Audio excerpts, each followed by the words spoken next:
Hello. So our topic for this particular lecture will be on sampling. So this will be the last topic for your midterm exams.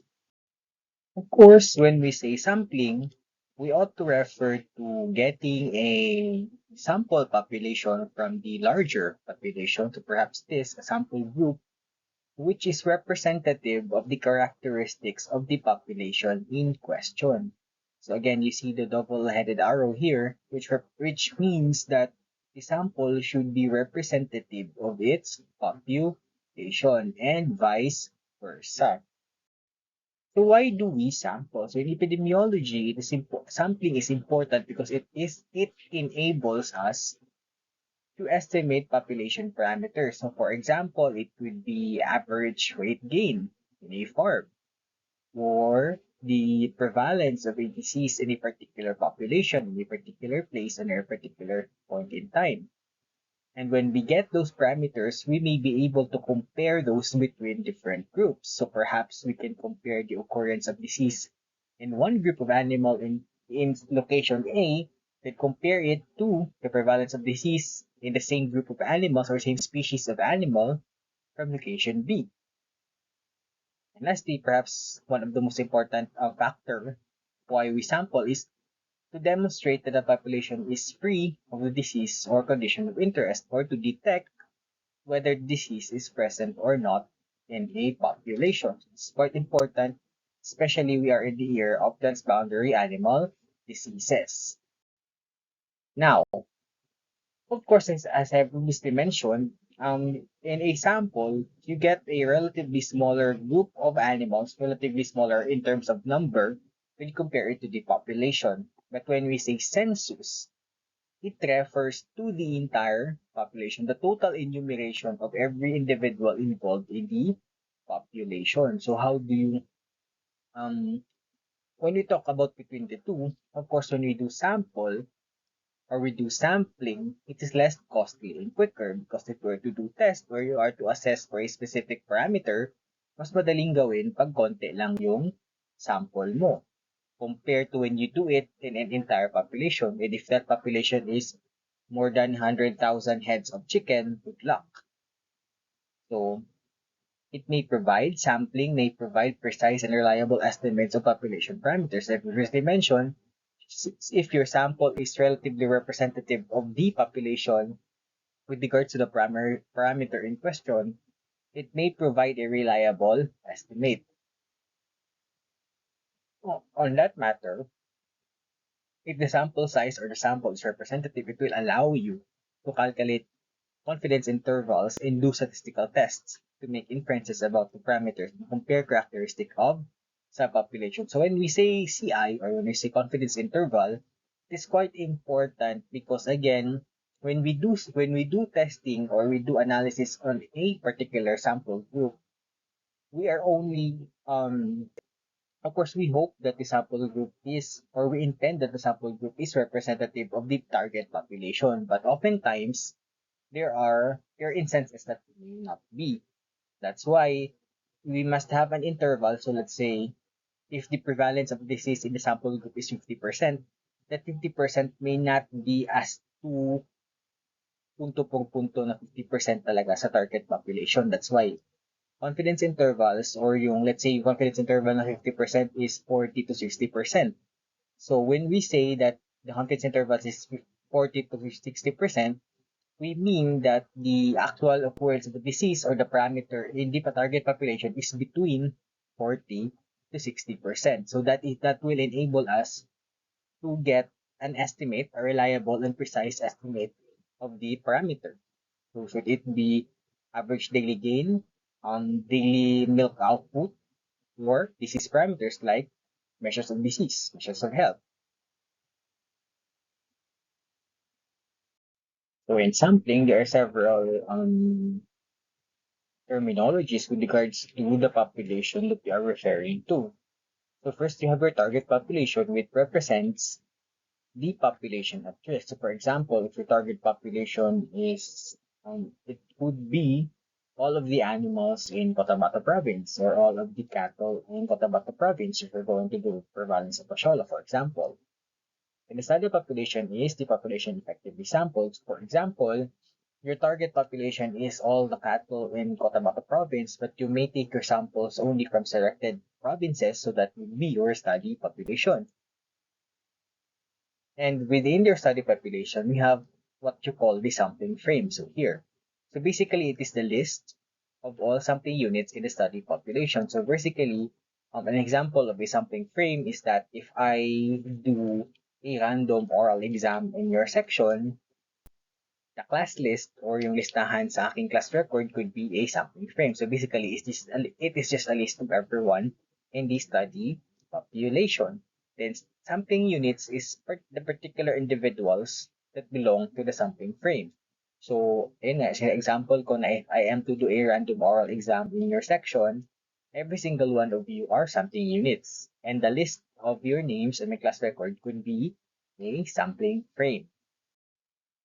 Also, with regard to sampling, we have a technical term which is validity that we need to check, especially when we're considering the representativeness of the sample.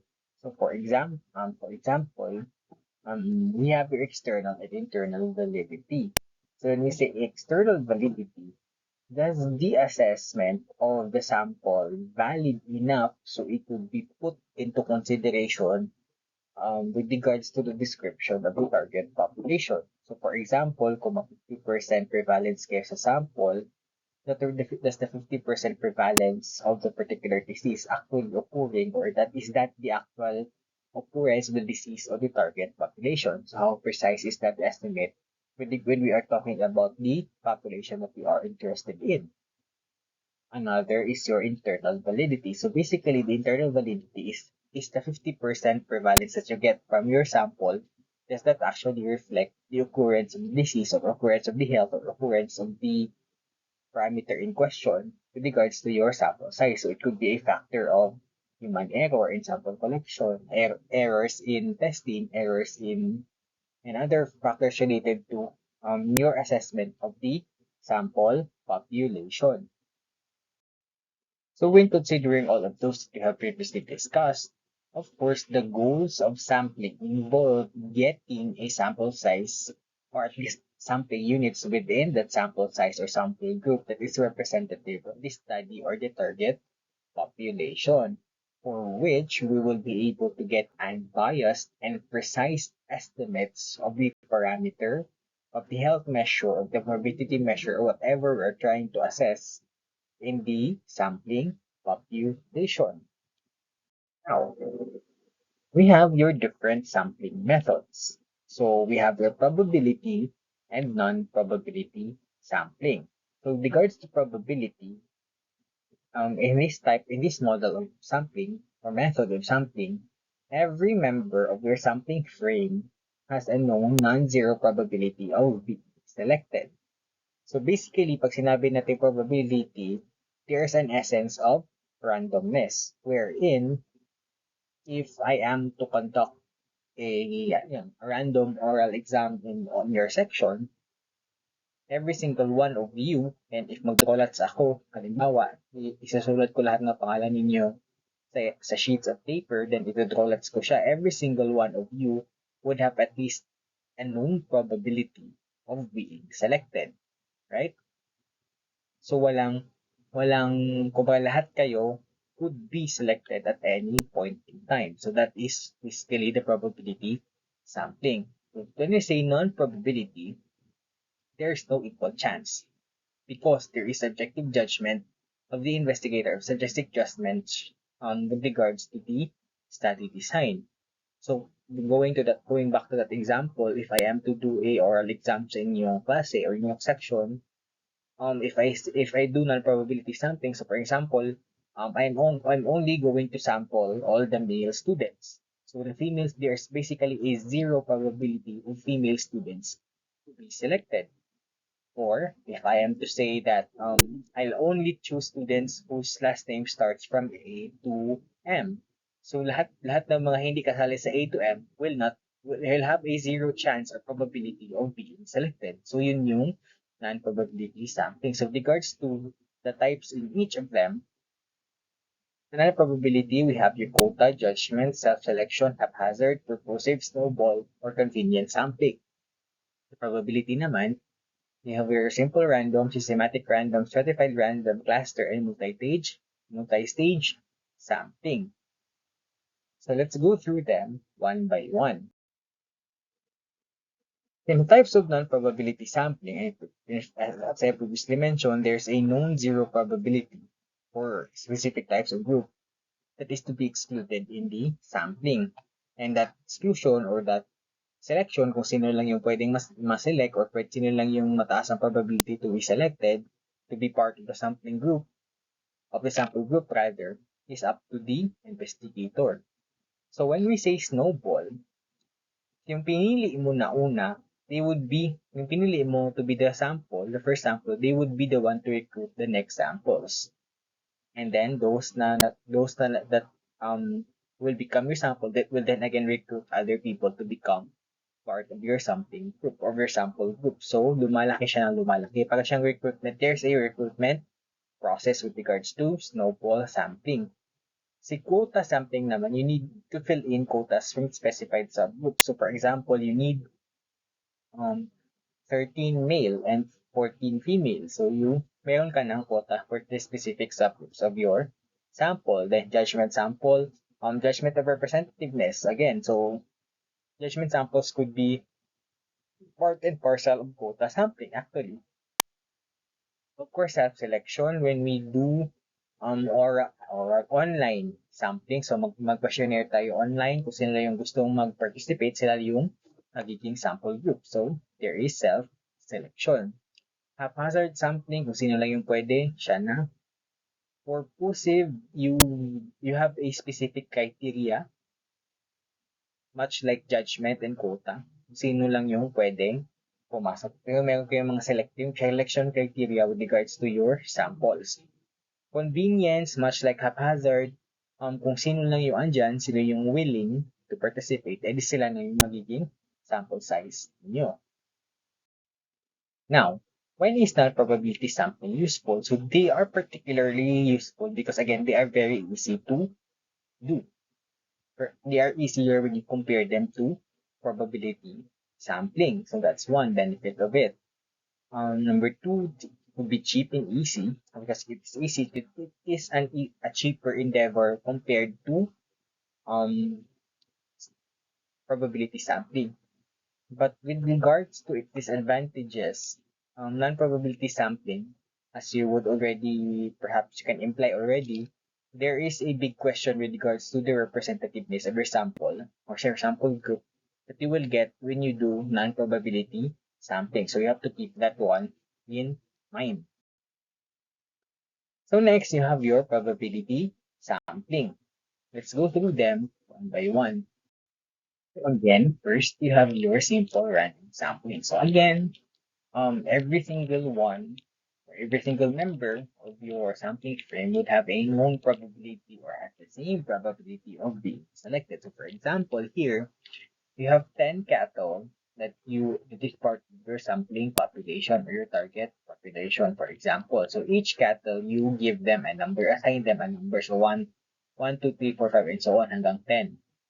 Now, halimbawa, you decide that the sample that you would want from these 10 cattle is 5. So 5 over 10 is, your sampling fraction is 0.5 or 50%. Basically, what that means is your sample size is 50% of the total population. So that is your sampling fraction. So how do you go by it or how do you do this? So basically, for example, you can do draw lots.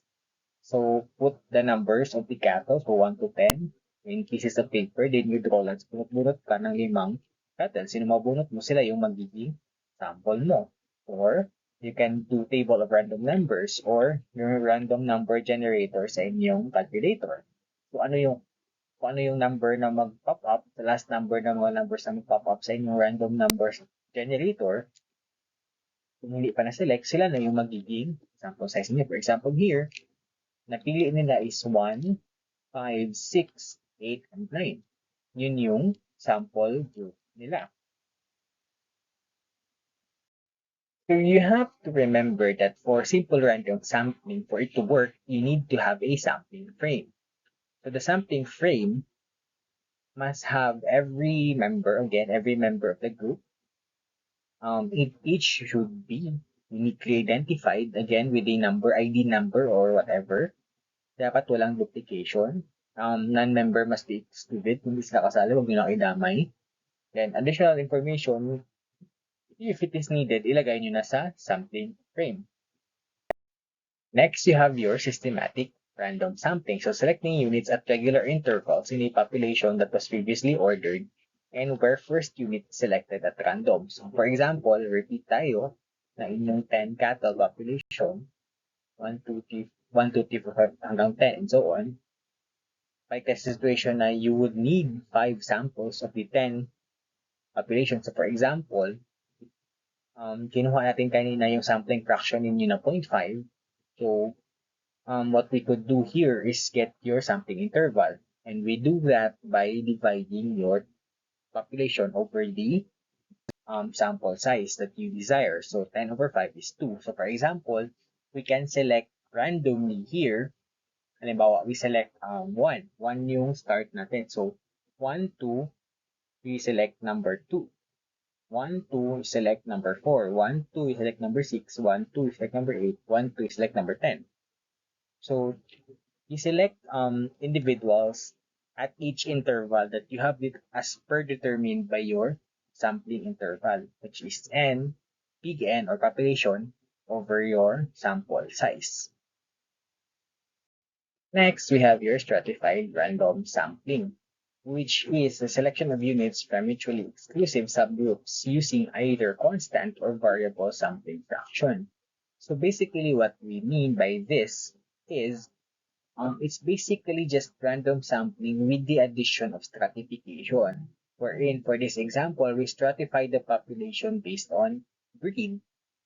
So here, our sampling fraction, we say that 40% of it is breed A, itong mga orange na cattle.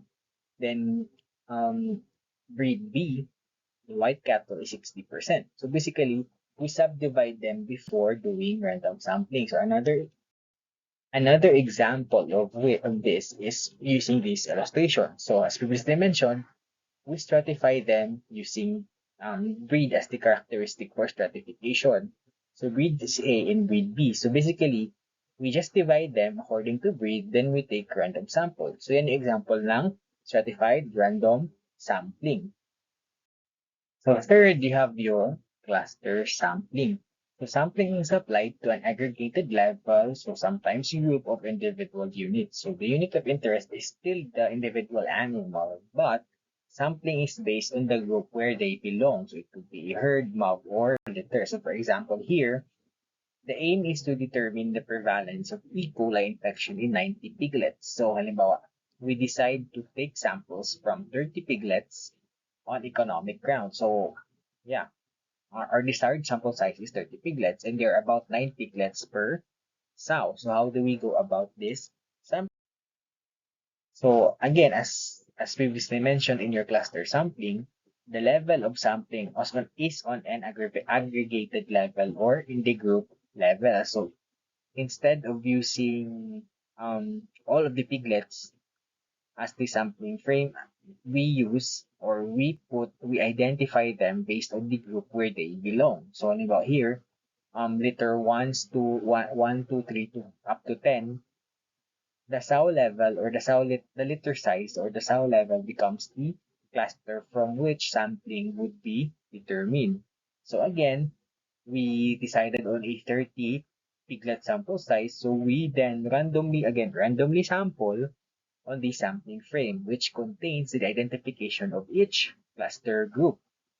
So here, halimbawa, pinili nila randomly selected litter number 4, litter number 8, and litter number 10. So all of the individual piglets included and those selected litters will be subjected to E. coli testing. Lastly, you have your multi-stage sampling, wherein the sampling unit and the method of selection usually is different at every stage. So this particular method of probability sampling. is suitable for very large population because what you do is you do random sampling in multiple stages. So it could be a three-stage sampling. So you have your primary unit as the village, secondary unit is selection of farms, then the tertiary unit is selection of animals. So you can employ random sampling in each of these units. So basically, multi-stage random sampling lang siya.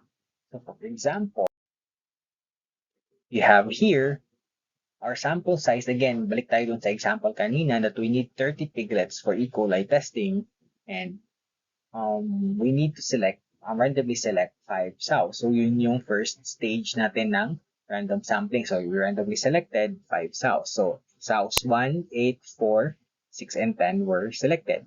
And um, within these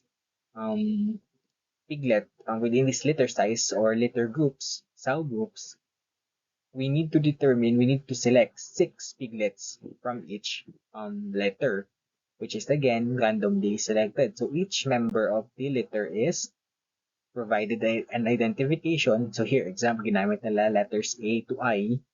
Then we randomly select 6 individuals from this group. So, diba, as you can see here, there is random sampling in the selection of the litter.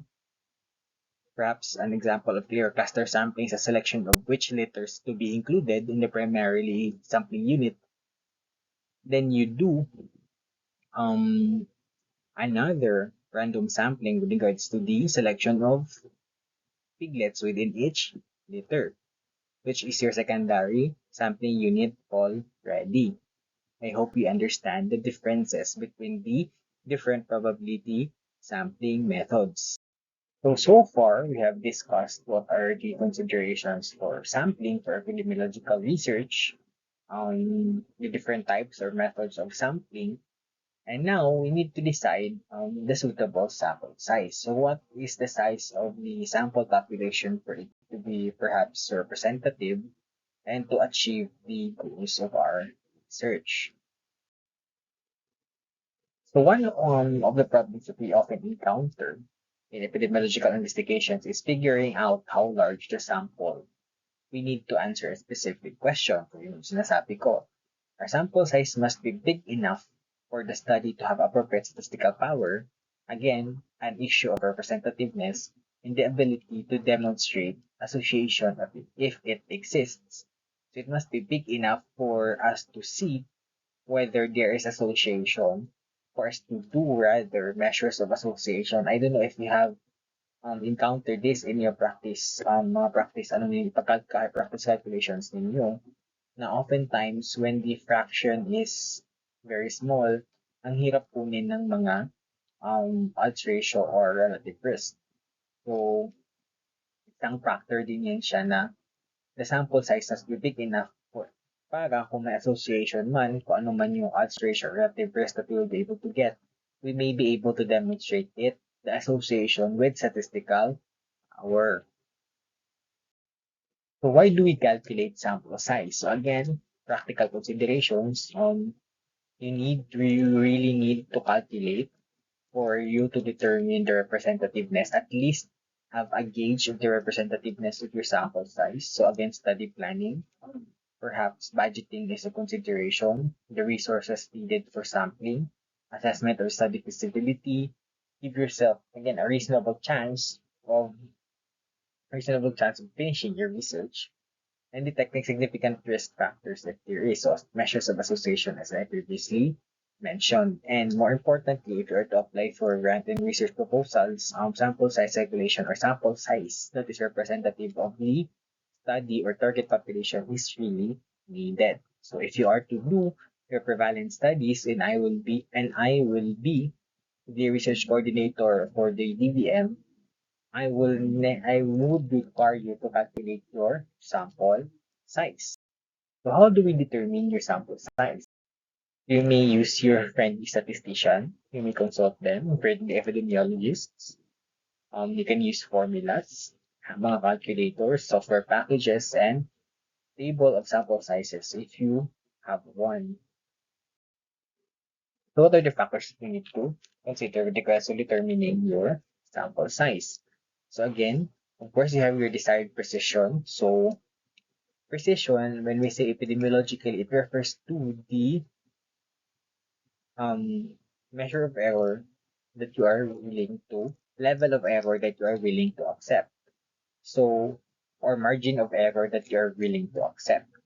So, for example, you need a larger sample size to get a smaller margin of error.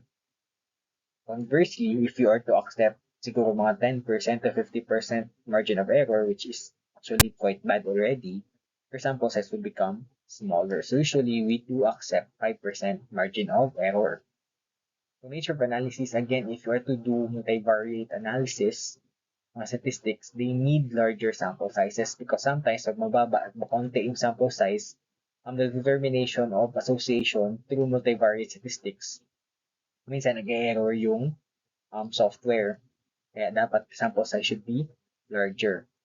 Heterogeneity, again, if you are to study a diverse population, for example, sa inyong class, sa classroom ninyo, ulitin ang example nito, hindi naman lahat sa inyo may love life. So, if we are to capture the essence of the representativeness sa inyong section, we must not limit or something doon sa may mga love life only, right? So, larger sample size usually yung kinakailangan natin if we are talking about sampling diverse population. Kaya for sampling design, smaller pag stratified, then larger pag clustered sampling. And we have, again, specific factors to consider with regards to your sample size determination. So required precision, again, your margin of error that you are willing to accept. Expected variation in the variable in the population, again, the more diverse the population, the larger should be the sample size. So desired level of confidence, usually tandem ito sila. Your precision, your margin of error, together with level of confidence that you would want to accept rather. Design effect, statistical power, and statistical constraints, for example. More importantly, because to conducting research, you need to put into consideration the cost, time, facilities, and the manpower that you have. So again, accuracy and precision, this is a factor of margin of error. How much of an error are you willing to accept in your research? The study objectives, availability of a sampling frame kung meron man, number of variables that you are willing to look into, excuse me, then the type of probability sampling method that you are going to use.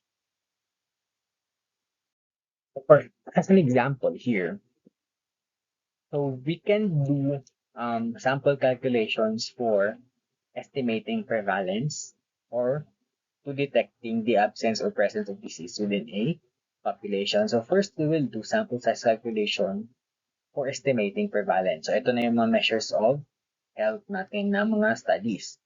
So suppose we want to determine the prevalence of disease Y in a 400 cattle herd. Since we have no idea what is the expected prevalence, so in this population, we would use 50%. So usually, pag wala tayong makuhang expected prevalence or other prevalence studies, results from other prevalence studies, we would put the expected prevalence at 50%. Then we would like our estimate to be within 5% within 5% margin of error or precision or accuracy. Then we would want to be at 95% confidence level. So usually yun yung tandem, 5% margin of error at saka 95% confidence level. So what is the sample size if we are to determine the prevalence of disease Y? So the formula is this quite complex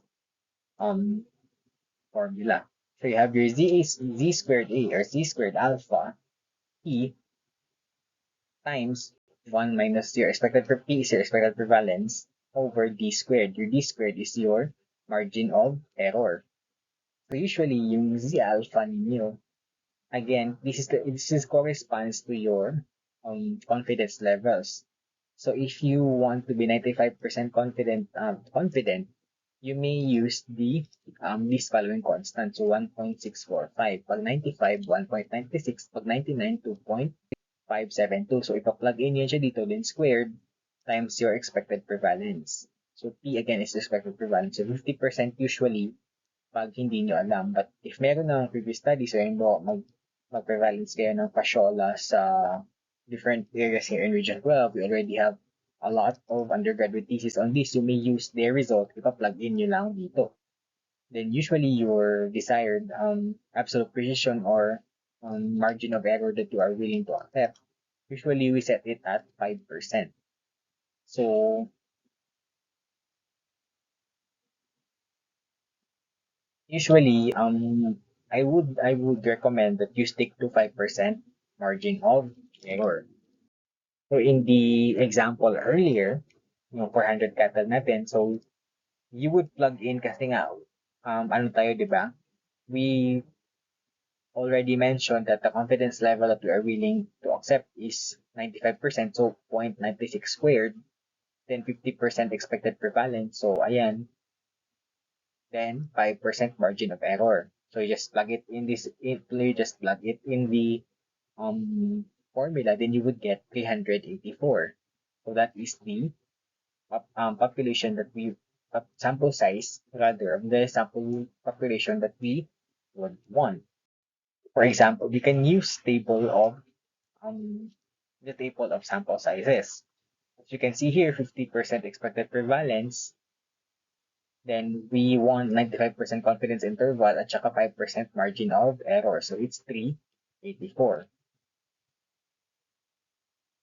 We have here an example of such sample size determination using a online calculator. So mga open source sample size calculators natin. For example, you need to determine sample size to estimate the annual level prevalence in 1,127 animals where the expected prevalence is 40% and we accept again 5% margin of error and 95% confidence level.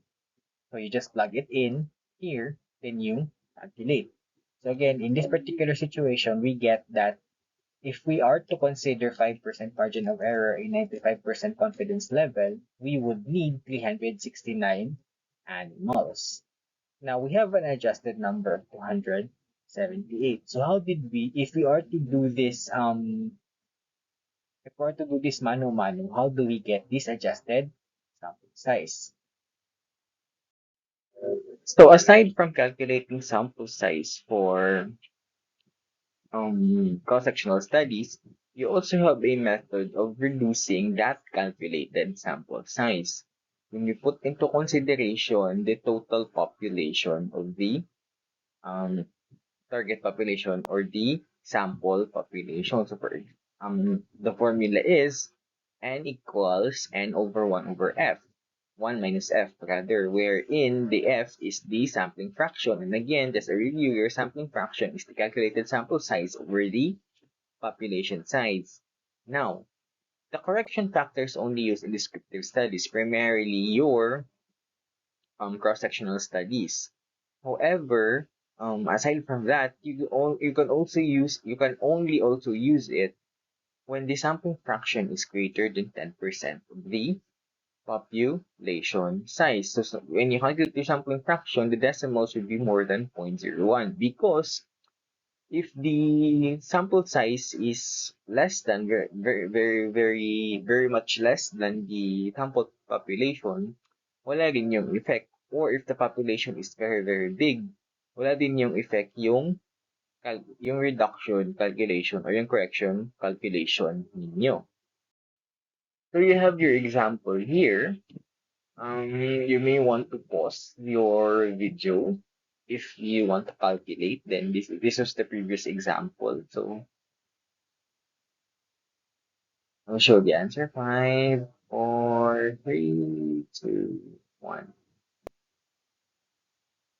So if you are to calculate it using the formula that was from for the calculation of sample size for cross-sectional studies, we have that if the expected prevalence is 40% and we define the level of confidence as 95% and the absolute precision or the margin of error at 5%, we will get 369. Now, if we are to you plug in this one doon sa ating formula, yung formula natin kanina for correction factor, it will give you a lower or reduced sample size taking into consideration the 1,127 total population.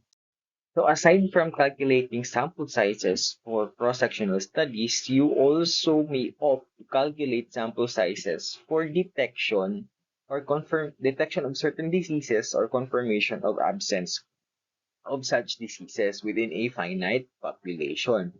So this is quite important when we are to do outbreak investigation or disease surveillance.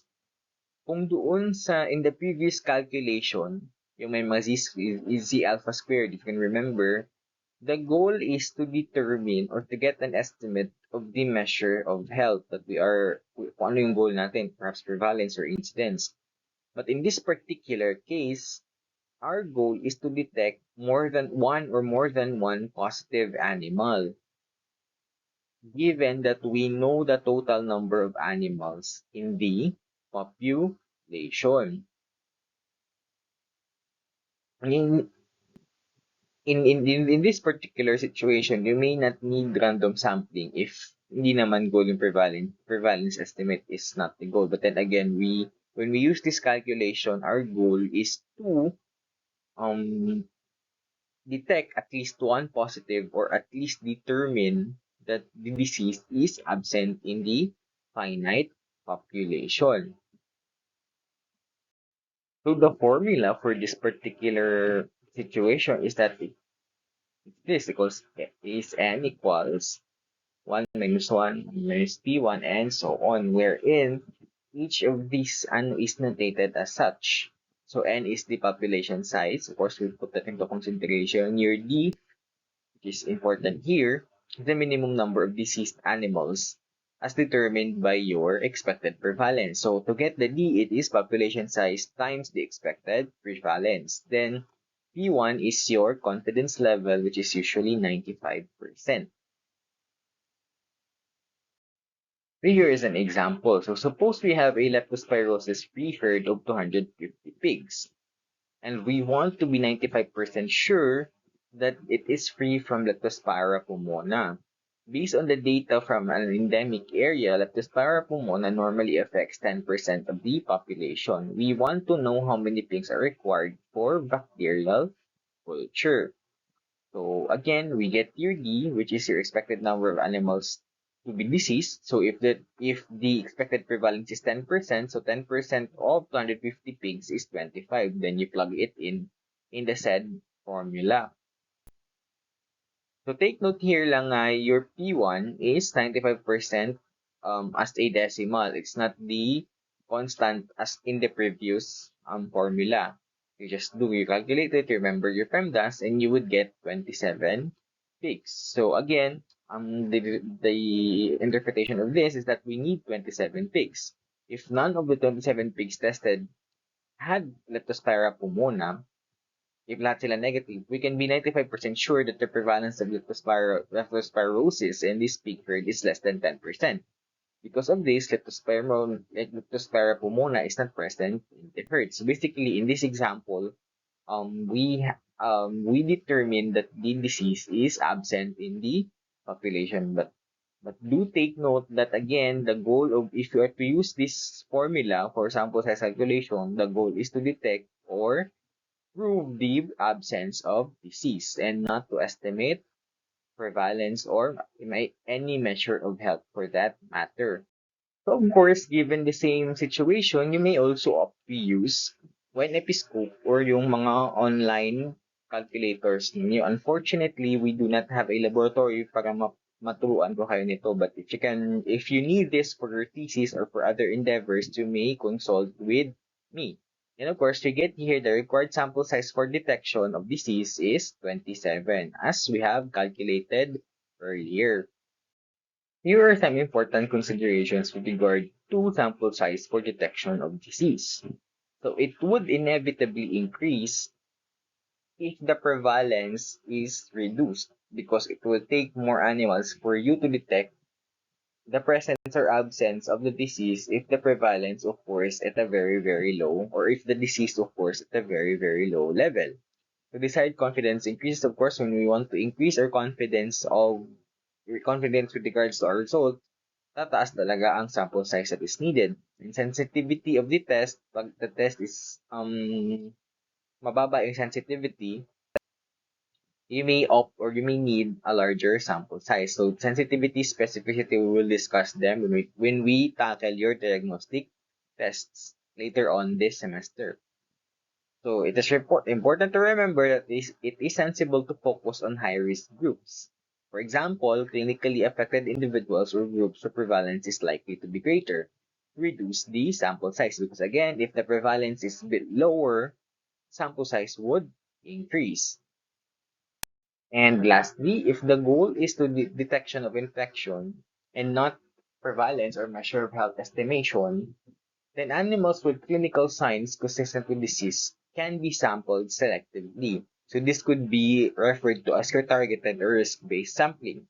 So of course, if the intention is to detect specific diseases, you may opt or you should opt to sample animals that are at risk or susceptible to the disease. You cannot expect to sample ASF from chickens, right?